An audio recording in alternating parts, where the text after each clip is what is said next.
আজকে বানাবো এই যে সরপুটি করবো সরষা দিয়ে। দেখুন একটু হলুদ লবণ দিয়ে মেখে নিচ্ছি।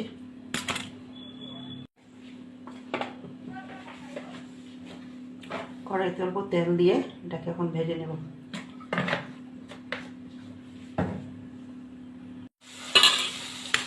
তেলটা গরম হয়ে গেছে, এখন মাছটাকে ছেড়ে দিচ্ছি।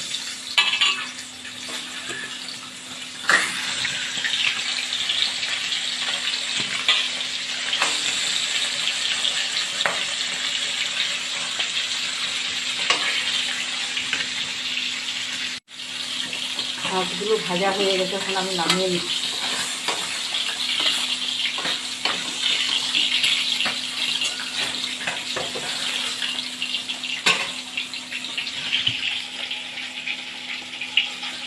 এখন আমি আরেকটু তেল দিয়ে দিচ্ছি।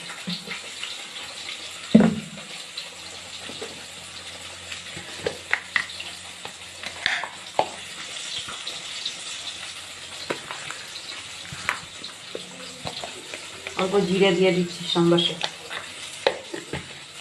এই মাছটাতে আমি কোনো পেঁয়াজ রসুন কিছু ইউজ করবো না, শুধু জিরা কাঁচা লঙ্কা টমেটো পেস্ট দিয়ে আর সরষা বাটা দিয়ে করব।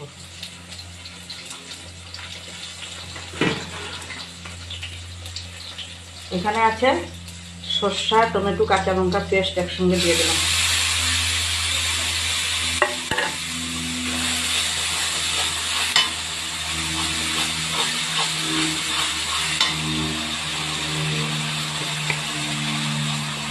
স্বাদ অনুসারে অল্প হলুদ দিয়ে দিলাম।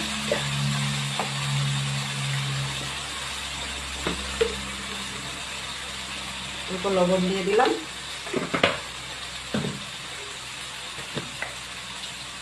অল্প লঙ্কার গুঁড়ো দিয়ে দিলাম। দিয়ে এখন আমি মশলাটাকে ভালো করে কষে নেব।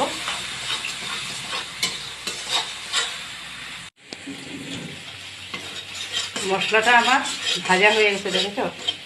এখন আমি এখানে অল্প জল দিয়ে দিচ্ছি। জলটা যখন ফুটবো তখন আমি মাছটাকে ছেড়ে দেবো। জলটা ওঠার পরে মাছটাকে ছেড়ে দেবো। মাছের ঝোলটা আমার উঠেছে। এখন আমি এখানে এক এক করে মাছগুলোকে ছেড়ে দিচ্ছি।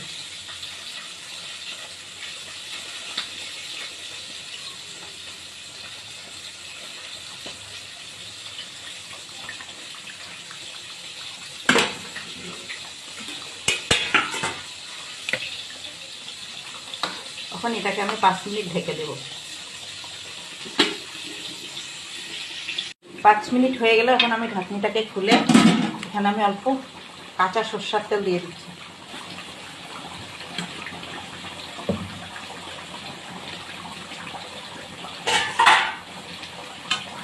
এখন এটাকে আমি নামিয়ে নেব। হয়ে গেছে আমার মাছ, সরষা দিয়ে মাছ। গ্যাসটাকে অফ করে দিচ্ছি।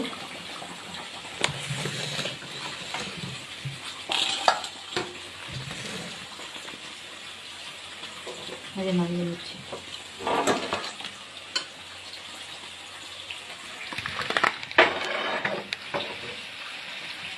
সরষা দিয়ে মাছ হয়ে গেছে।